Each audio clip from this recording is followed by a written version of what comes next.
I will talk to you about what we're going to present today. But one thing we wanted to mention about this presentation is that we do not consider ourselves experts in diversity and inclusion or children's literature. I think Megan would agree that we're kind of all on our own journey when it comes to learning about race and ethnicity and how it impacts the patients that we work with. So I think it's important to disclose that to you right away. So I'm Megan Gendel. I am a family nurse practitioner. I've been in this role for about 10 years. Prior to this, I worked in 10 years in inpatient pediatrics. And I agree with Jody, we are not experts, but we have a lot of interest in growing this and really looking forward to any questions or conversations we can have at the end of this presentation. But we're here to share our thoughts about what feels important as we select books. I'm going to share a little bit about how books can be mirrors and windows for children and how we look for that in the books that we choose. Next slide. Uh-oh. Oh, geez. Okay. So before we get too far involved, I thought we better give you some background about our Reach Out and Read program at Group Health. So Group Health's been, we applied for our Reach Out and Read clinics in December of 2011, and we've been up and running since 2012. And we started actually with Megan's clinic, which we call our Soft Trails Clinic at Group Health. So our program does include 6 clinics. Our program is self-funded, so we have a budget that we operate out of every year to purchase books and other things for the promotion of our program.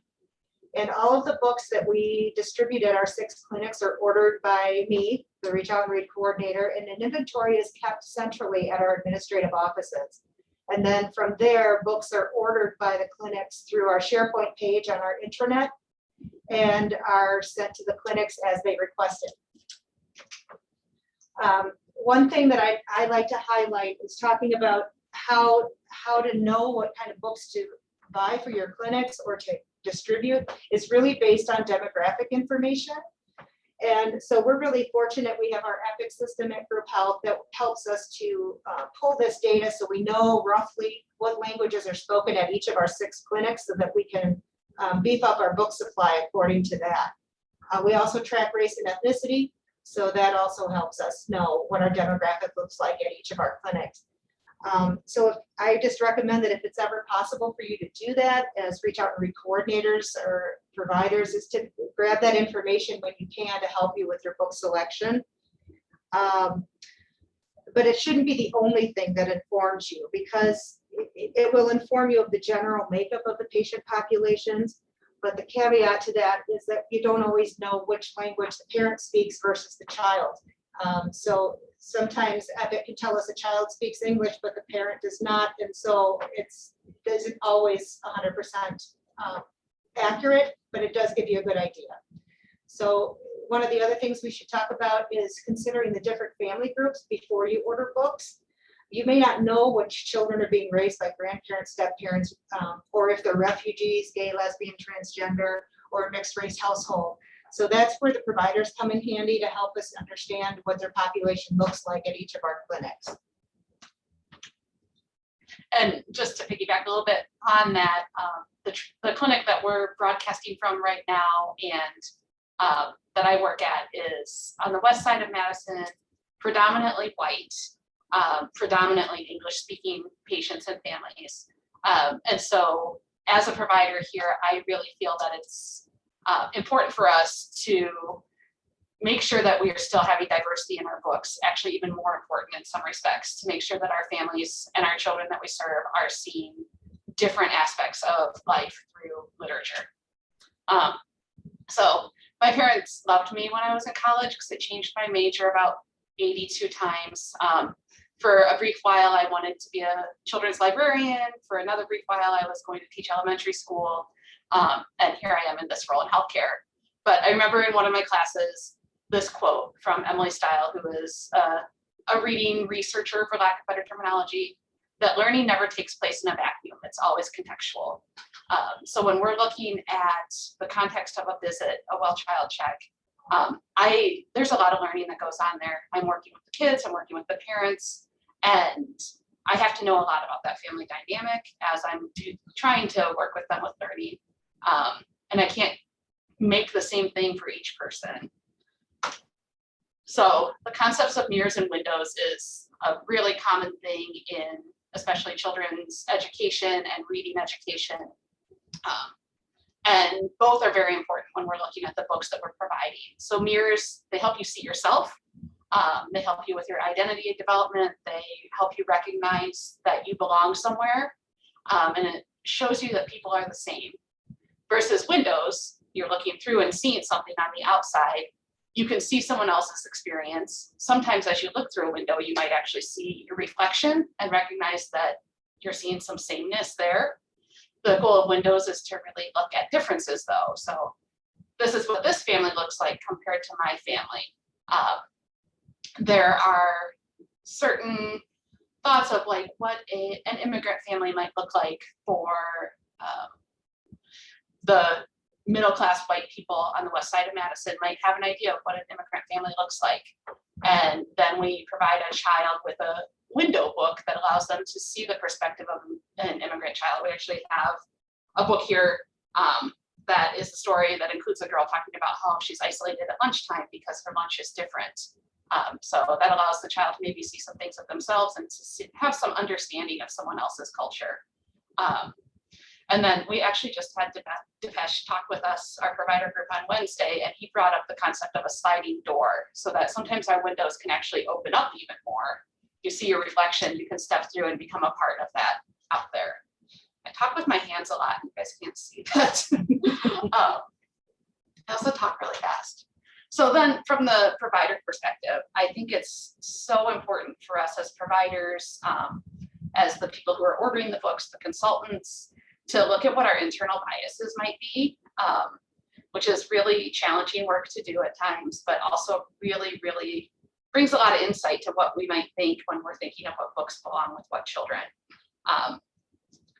We should know the books that we hand out. So I've been working harder at this to go and flip through the books in our cabinet, and just recognize titles so that I know that I can open up a page of a 6-month-old's book that has faces of other babies, and I can open up to a baby of color when I'm in the room with a family of color, and then show that there's recognition right there. I think it's really important for us to lead by example. And by that, I mean, not just for the other people in our clinic, although I have some thoughts about that, but also the parents. So if I am working with a family and I, for 2 seconds, can say, I really love this book, and I love how it shows an African-American family celebrating a birthday or whatever the case may be. And just have them recognize that I think it's important to have diversity, and what we say and model for people can come across in seconds and doesn't take very long. Creates a welcoming environment for people. And then in terms of the books that we hand out, I did a brief survey with the medical assistants and nursing staff at our site, because they're generally the ones who grab the book for the providers. Here's our workflow. And then the providers hand out the book. And our goal has always been to just have them grab a book, put it in the room, or give it to the provider to take in, and not pay that much attention to it. And what I learned for an education point at our site is that a lot of people are really picking up the book and thinking about the family. No one said that they consciously provide a book of a different race to a family or of a different language to a family. So that's a little side project that I'm working on to talk about how we can share the bilingual books that we have and share the joys of different languages and different cultures. Another way that we can lead by example for our staff. And I think that's about what I have to say about that. That was a lot of words. Yeah, so this kind of speaks to what Megan was just saying, is what to consider when choosing books. And it's not just choosing books to purchase, but it's choosing what books you pull off the shelf. And so, you know, we consider closely gender stereotypes. This happens to be one of my biggest peeves, because everything doesn't need to be pink and princessy for girls. And girls play with trucks and cars and toys just as much as boys do. And the gender stereotypes are really quite prevalent in some of our books that we have access to. And so I pay close attention to that. And no, absolutely no Disney books and absolutely no commercial books. Because yeah, I think that goes without saying, for that alone.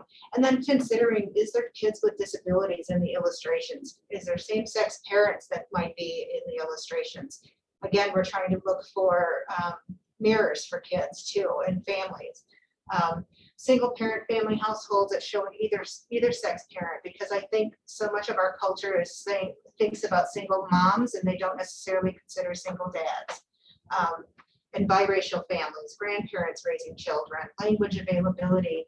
And by that I mean, are there books available in all the languages that we need to have, especially bilingual books that are available in Chinese and English, or Arabic and English both. And then finally, one rather new consideration that I've been exploring is books written by African American or LGBTQ authors. And these are not easy to find. And you can Google it, you can find them, but when you do, they're really expensive. And so for those of you on a budget for your Reach Out and Read program, I understand. I mean, our budget is $2.75 per book for our books, and it's pretty rare that I can find anything at that price range like we have here. Again, like I said, we have some books in front of us right now that we're looking at, and not always are we fortunate enough to find those. And I also, I just lost my train of thought there for a second. In terms of, when we think about research into when do children develop their stereotypes about race and gender, that is often fairly solidified by the time they start school. If by middle school, some of those are somewhat irreversible. And so I find it really important, again, with modeling things for my families that I take care of. I have the luxury of taking care of the parents as well, that we're paying attention and making things so that we're not promoting stereotypes. So what we have now is, I just wanted to include here some pictures of books that we use here and tend to purchase frequently for group health. And one of those first ones here is the Baby Dreams. And this one's in Arabic. And one of the things that I wanted to briefly mention is sometimes you'll get books that just have the language, and just because it's been translated into Arabic doesn't mean it's culturally appropriate. And I know I'm going to probably make things more complicated, but if you have a book that you're intending to give an Arabic family that's in Arabic, first of all, remember the book's open from left to right instead of right to left. And it's important that the books have been published in the way that they can page through it from left to right instead of right to left, not just slapping Arabic on there and assuming it's culturally appropriate. Because if you don't have pictures of the families that reflect the language, sometimes that can be a challenge in finding books. But I particularly like the Active Baby's Day and My Family books. But my favorite on this page is Global Babies by far. Global Babies is a fantastic book, and it actually gets your window to the world and what other babies look like across the world in other scenarios. There's another one too that's called Cradle Me. I didn't take a picture of that one, but that one is how other babies around the world may sleep, what the sleeping environment looks like. And that's a really interesting book too.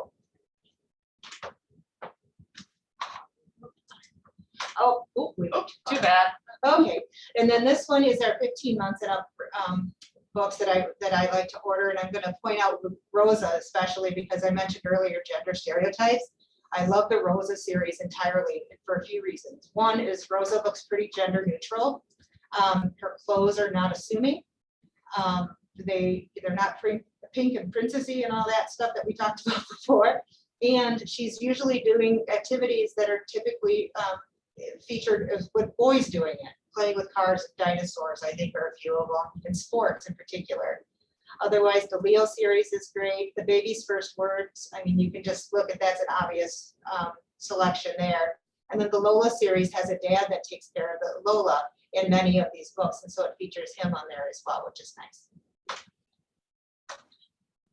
And then other titles, I talked about Pink and Princessy. This is going to be my one exception here, right? This Libby and Pearl is a book that's actually put together by a biracial family. And so Lindsay, the author of this book, is a biracial photographer. And Libby comes from a biracial family. So that's a good one. And any book by Todd Parr is just excellent because of the colors are bright. It's okay to be different is one. And then there's, it's okay to make mistakes in that series. It's a really good book for kids about any race and ethnicity. And then finally, these are the last books that I have to share. The Day You Begin and I Am Enough and Honey Smoke are the three that I absolutely, when I can get my hands on them, I'd love to get them. But to be honest, these books are $11 and $12 each in most of the places that I found them. So, but when you can get them, they're fabulous to get. Mango Abuela and Me, this is a little girl whose grandma moves in with them, and she doesn't speak Spanish, but the grandma does, and grandma doesn't speak English. And so they teach each other the language in that household. It's really a great book. Katie Can, Disabled Child with Down syndrome. And then Cheer is a community book with a lot of different things we're cheering about, Black doctors and Black leaders in the community and teachers and such. So it's a really good book to demonstrate what the community looks like. And I think that's it. I just put this slide in there for you so you know what our vendors that I always go through. These are the 3 exclusive vendors that I always use. And then we can go to the next slide. And that's it. Open for questions. Yep. So thank you very much for having us. Megan and I are pretty excited to do this presentation today. Totally excited. Sorry it was so fast. I could probably ramble for 3 hours. That's for sure. Thank you, Jody and Megan. It's great to hear how passionate you both are about this and excited about each and every book. It was fun to hear you guys sharing. So I would invite any questions in the chat now, and I'll read them out. Just a couple remarks we had throughout the presentation. Alex, who is our Reach Out and Read staff member that works at the clinic, just wanted to say thank you for sharing your interest in presenting today, and that the message you have is so important. And Alex is the one who kind of brought up that you guys would be great for this presentation. So again, thank you guys for sharing today. And then we also just kind of affirming someone else looking to find good books or good diverse books under $3 and kind of understanding the struggle. And that is something that I mentioned to Jody, that our Reach Out and Read National Center is working with the vendors that we work with to try to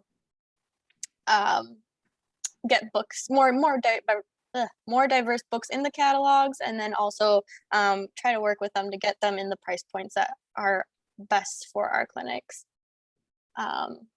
Another question we had, Jody, when you're looking at book costs, you spend more than $2.75 on some of the diverse books. If you're able to get a better deal on other books, do you kind of balance? Yes, and that's a good question. Absolutely, we're able to balance that. And sometimes I actually find some of them that are on sale at a good price, and I just buy a whole bunch of them at the same time. So I'm placing orders probably once a month, sometimes 2 times a month. And so I keep my eyes on what's going on with pricing on these books. And sometimes some of them aren't available by the publisher anymore, which we were working with. But some of the Leo series and the Lola series, those books are almost always under $3. So those books we should be able to fit into the budget pretty easily. But you're right, I can balance those costs pretty easily. And last year, because our book distribution rate was not as high as we would have liked to see, we actually were able to purchase a lot more really high quality, diverse books for the next year. So I used up the budget on really good books while I had the chance. And another question for Megan, how do you facilitate conversations with your colleagues about how to talk about books that feature diverse backgrounds and race and racism during your conversations with providers, and then also with how you bring that into the conversation with families? Hi, Katie. Just to your second question, this is going to be on the Wisconsin Reach Out and Read YouTube channel. We're gonna be celebrities, Jody. Yeah. So it's always an ongoing challenge. I'd love to connect with you offline. I just make it normal to talk about race, for lack of a better word. I ask all people, especially kids who come in, I ask about bullying and see if I can open up a conversation that way. I really try to, even simple things of open up a page to an Asian baby in a book when I have a 6-month-old visit and I'm giving them a book there. It's super complicated, as you know. I wish I had the right answer. Jody and I had our disclaimer at the beginning of this that we are not experts. Our quarterly meeting or annual meeting, I had lots of questions of how to better promote diversity and inclusivity and racism, or talk against racism with Reach Out and Read. And lo and behold, we're here. If you're not familiar, I just actually learned this on Wednesday that Depeche, who is the Reach Out and Read leader of Wisconsin, pediatrician, librarian, person of Medical all trades. director. Yep. Yes, medical director. Thank you. He has a podcast, Reach Out and Read podcast. So I've been listening to it the past few days, and the first 2 episodes are about inclusivity and diversity in children's books and the importance of that. So I'd start with that. And perhaps Alex can connect you with my email address after the presentation, or I can actually just put it in the chat if I have the option. There we go. Should I put yours in there too?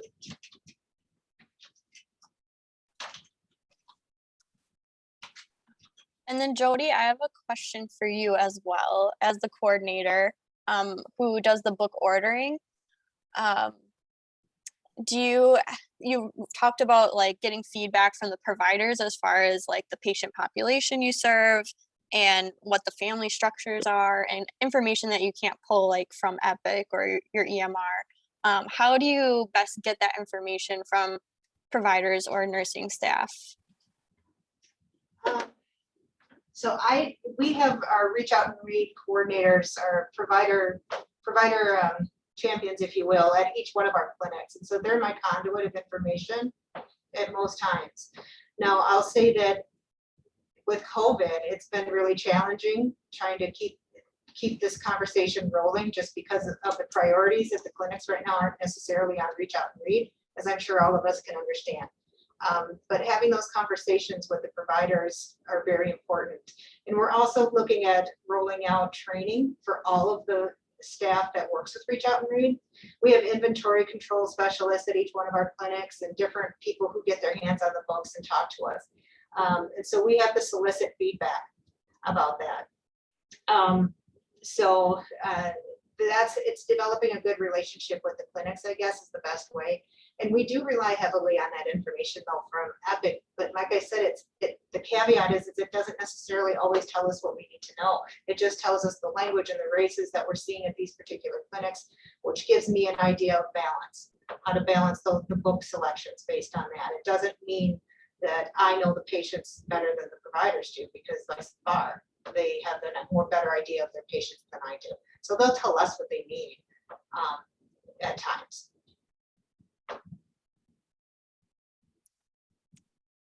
Next question. How do you get others in your clinic excited about the importance of books and reading and sharing the same message? Not just for our Reach Out and Read age kids, but those who are older as well. Well, pre-COVID, we used to have books in the waiting rooms and the exam rooms. And even as my patients aged out of Reach Out and Read age, they knew where those books were. They're in the bottom drawer in my exam room, so they're actually still there. And they would help themselves to them just to read. I had some that I had brought in from my stepchildren aging out of them. And occasionally if I saw a kid who was really in love with that book, I'm like, you couldn't have that. But I think I always ask kids during visits, what are you reading? Even if they don't tell me that they like to read, I'm like, what's the most recent book you read? I talk to my parents, who are often the parents of the children, so they're my patients too, about what they're reading. I just ask, like, have you read anything good recently? Sometimes I frame it as a curiosity if I need something to read. I don't need any more books to read right now, but to get an idea of what their thoughts are about reading, how they model it at home. And then jumping back up to, I'm sorry if it's Karen or Karen Mahoney's question of using windows with families when presenting a non-traditional family. I say, here's a book for you. I'd like to look at it with you. I try to read the book with the kid if I have the time, and I usually make the time in the visit for that. And that gives me an opportunity to demonstrate reading a book with a child. You know, reading to a 9-month-old versus reading with a 5-year-old is very different. And I let them guide it. I've never had a family tell me, don't give me that book, other than like, we stopped ordering Goodnight Moon because everyone has Goodnight Moon. I have occasionally had a non-English speaking family request an English book. When I've come in with a Chinese book, they would prefer an English book because that's how they would like to raise their child. And I'm happy to oblige with that. But I've never really gotten pushback. I've never had a book that was a different family portrayal left behind in the room because someone didn't want it. So I don't make it a big deal, I guess is what I'm saying with that answer. And then I think we have time for one last question. So do you all think it's best to use the word race or to focus more directly on the use of the word like identity, since we're looking at all different identities, whether it's race or religion? Well, we don't have books about religion, but like cultural background, things like that. That's a tough one. I think it's really important, and I am disclaiming again, I am not an expert. So if someone is, please correct me because I always want to learn. I think it's super important to use the word race and to say that race is different. There are other things that are identities, such as gender identity, and it's super important to use that terminology. And also there's the fact that someone is Black, and that is both a race and an identity. So this is like, that's a 3-hour conversation, I think, and I really appreciate the thoughts that are going through my head because of this question, Julie. That I don't know the answer to that. I think there's certain situations to use identity, certain to use race, certain to use both. Do you have anything, Jody? Yeah, I mean, we could talk about the meaning of the word race on a lot of different levels. That it's a social construct, et cetera, et cetera. However, it is what it is, right? And it's the reality of the world that we live in and the things that are happening in our communities right now. So it's important to acknowledge and recognize that both words are used. And we have to also take into consideration what our families feel comfortable with. And even asking for race and ethnicity information can be controversial. Mm-hmm. So we have to be respectful of all of those things. And then Right. do we need to answer that last one, or do we not have time? So we Okay. don't have time, but I will direct any additional questions onto you, Jody and Megan, if you're okay with that. Absolutely. Yeah, I put our emails in the chat. If Awesome. people want to look for that there, you're welcome to share my email, Amber. Great. Well, I just want to say thank you again to you both for sharing this important message. And, you know, you are the experts of what you do every day in your clinic. So thank you for sharing that. And yeah, I just really think that getting this conversation going and continuing to have these conversations is really important. And thank you for starting that. So that is all for today. Thank you again, Jody and Megan. Everyone will be receiving a survey following. We would appreciate you can put any of the additional questions you have in there and any feedback about today's webinar. And we will be posting shortly onto our YouTube page, and I can share that out with everyone so you can share the message along. So thank you again, Jody and Megan. Thank you. Thank you. Bye, everyone.